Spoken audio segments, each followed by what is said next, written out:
Assalamualaikum warahmatullahi wabarakatuh. Perkenalkan saya Muhammad Siwak Firdaus, mahasiswa ekstensi semester 1 Universitas Islam Mekah Aceh. Pada video kali ini saya ingin menjelaskan tentang ulumul hadis, yang mana bab pertama yang akan kita bahas ialah tentang mengenai hadis. Apa itu hadis? Hadis secara bahasa ialah sesuatu yang baru, atau secara istilah ialah sesuatu yang disandarkan pada Nabi SAW, sesuatu yang disabdakan oleh Nabi SAW.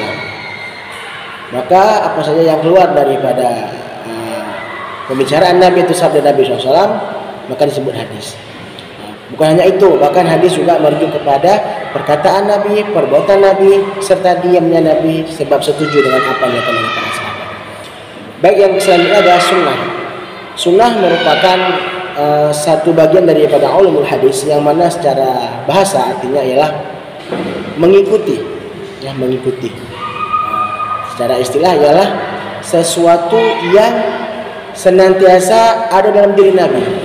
Maksudnya bagaimana ialah kehidupan Nabi, yaitu bagaimana Nabi itu berjalan, sirah, sarirah dan surahnya Nabi.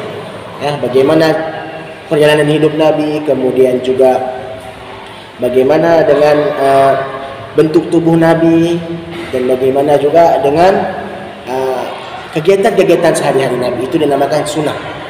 Baik, selanjutnya ada khabar. Khabar ini artinya berita.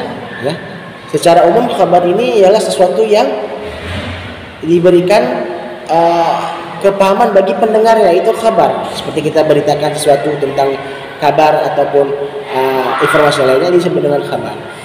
Maka khabar ini juga ialah merupakan termasuk daripada ilmu hadis. Kalau dalam istilahnya semua sesuatu yang disampaikan pada Nabi SAW ataupun dari orang lain. Jadi khabar ini lebih umum, artinya lebih umum. Sesuatu yang kita dapat dari seseorang itu namanya khabar. Maka khabar dalam konsep ilmu hadis ialah sesuatu berita yang Nabi SAW sabdakan atau berikan berita kepada kita umatnya. Baik, selanjutnya ada namanya athar. Baik, athar Athar ini merupakan kalau kita lihat secara bahasa, athar itu bekas Maka secara istilah adalah sesuatu yang ditinggalkan oleh Nabi. Berarti athar ini sendiri merupakan hal yang Nabi SAW itu berikan kepada sahabat. Berarti hal tersebut ditinggalkan pada sahabat. Karena kebiasaan riwayat daripada hadis athar ini merupakan riwayat yang dari sahabat begitu. Saya seperti itu seperti yang dijelaskan. Athar bekas. Biasanya sahabat meriwayatkan hadis ini. Kemudian yang terakhir ialah kita akan membahas perbedaan hadis nabawi, hadis qudsi dan Al-Qur'an. Baik, hadis qudsi, Al-Quran dan hadis nabawi sangat berbeda. Hadis nabawi ialah sabda Nabi SAW yang redaksi hadisnya itu dinisbatkan kepada Nabi SAW. Itu hadis nabawi.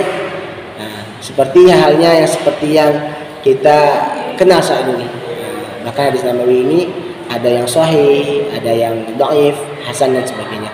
Sedangkan untuk hadis qudsi ialah hadis yang disabdakan oleh Nabi, tapi maknanya ini dari Allah, maksudnya dinisbatkan kepada Allah. Allah berfirman kepada Nabi, Nabi menyabdakannya. Tapi dia tidak seperti ayat Al-Quran. Oleh karena itu hadis qudsi tidak diperbolehkan kita bawa dalam sholat, karena dia bukan termasuk ayat Al-Quran.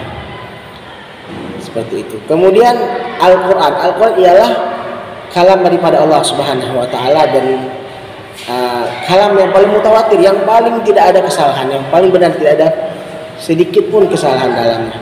Al-Quran merupakan kitab suci, pedoman umat Islam saat ini. Maka dari itu merupakan kepahaman bagi kita untuk bisa kita bedakan antara hadis nabawi, hadis qudsi dan Al-Quran. Hadis nabawi sabda Nabi yang redaksinya kepada Nabi. Hadis qudsi ialah hadis yang Allah Ta'ala berfirman kepada Nabi dan Nabi yang sabdakan, dan tidak termasuk seperti Al-Quran. Dan Al-Quran ialah murni kitab suci daripada wahyunya Allah Subhanahu wa taala kepada Rasulullah SAW. Demikian, jika ada yang salah mohon dikoreksi. Mohon maaf juga tidak jelasannya karena saya baru-baru belajar menjelaskan. Demikian video dari saya, semoga bermanfaat. Assalamualaikum warahmatullahi wabarakatuh.